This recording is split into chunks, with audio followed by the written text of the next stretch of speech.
Dear Mr. President, dear friend, first of all, I would like to once again express my gratitude to you for finding the opportunity to come to us for the celebration of the 80th anniversary of victory in the Great Patriotic War.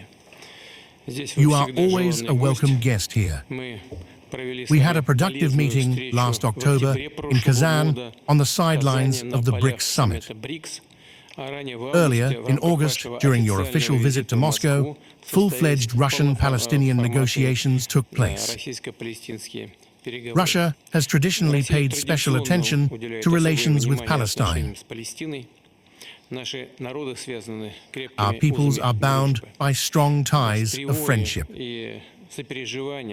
We are watching with concern and empathy the tragic events in the zone of the Palestinian-Israeli conflict, which have claimed the lives of more than 51,000 people.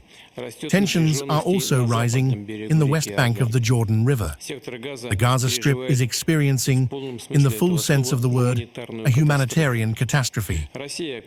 Russia, as a friend of the Palestinian people, strives to provide regular assistance.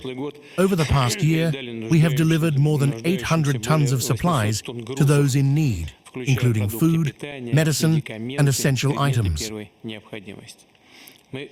We have always been convinced that sustainable peace in the region can only be achieved on the basis of universally recognized international law, which entails the creation of two states for two peoples. Russia has consistently advocated for ensuring humanitarian access and resuming the peace process for Middle East settlement. Unfortunately, the situation is only worsening. I just spoke about the humanitarian crisis, the catastrophe, and of course, it is exacerbated by decisions that even prohibit humanitarian support. The delivery of essential goods and electricity to the Gaza Strip, which is particularly concerning. Regrettably, the ceasefire agreement reached earlier this year in the Gaza Strip was also derailed, and the situation continues to deteriorate. We will, of course, discuss all these issues with you and exchange views on what additional steps Russia could take to de-escalate tensions. Naturally, we will also address current issues on the bilateral agenda. In December, a meeting of the Russian-Palestinian Intergovernmental Commission was held in Moscow, where key priorities for our further joint work were outlined. Thank you.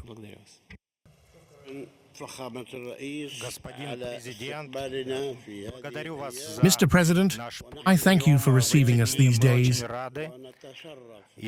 We are very pleased, and it is a great honor for us to participate in the celebrations marking Victory Day over Nazism and fascism. We know very well from history that the peoples of the Soviet Union paid a great, enormous price to achieve victory. Therefore, we all must celebrate this victory together with you. It is a great honor for us, and this victory is also for our people.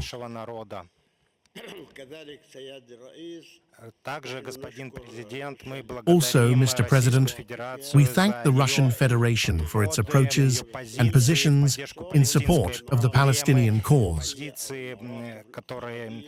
both politically, economically, and in other spheres.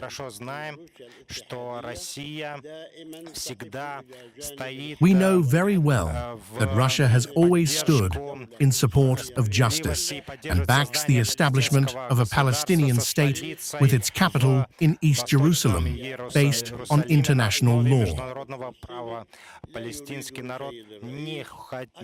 The Palestinian people do not seek more than what is provided for under international law and strive for the realization of this international law.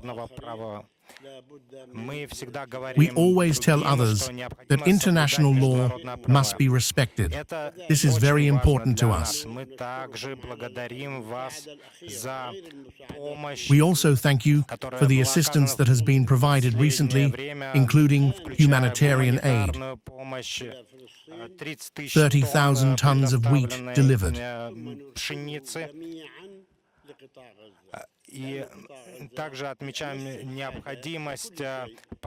We also emphasize the necessity of delivering humanitarian aid to the Gaza Strip,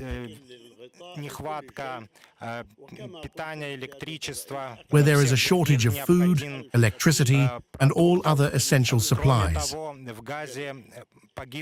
Moreover, 51,000 people have been killed in Gaza, with an even greater number wounded. The situation in the Gaza Strip is very dire, and the aid you are providing is a balm to the soul of our people. Our people deeply appreciate this and are grateful to you for this humanitarian assistance. As for political support, we are aware of your positions and welcome them. Currently, we are enduring extremely difficult conditions related to the military situation and issues of reaching a ceasefire. This concerns both the West Bank of the Jordan River and Gaza. We want a cessation of hostilities and a resolution to humanitarian issues. And another very important issue. We oppose the expulsion of Palestinians outside of Palestine, as President Trump has spoken about. We do not want a Middle Eastern Riviera to be created in the Gaza Strip. This plan is unacceptable, and that is why we have rejected it and cannot accept it. We have also heard about the idea of establishing an American administration in Gaza. We are also strongly against this idea and have informed the Americans of this. Neither the Americans nor any other foreigners have the right to govern the Gaza Strip. We want to return to the Gaza Strip, and we want the Palestinian administration to govern the Gaza Strip.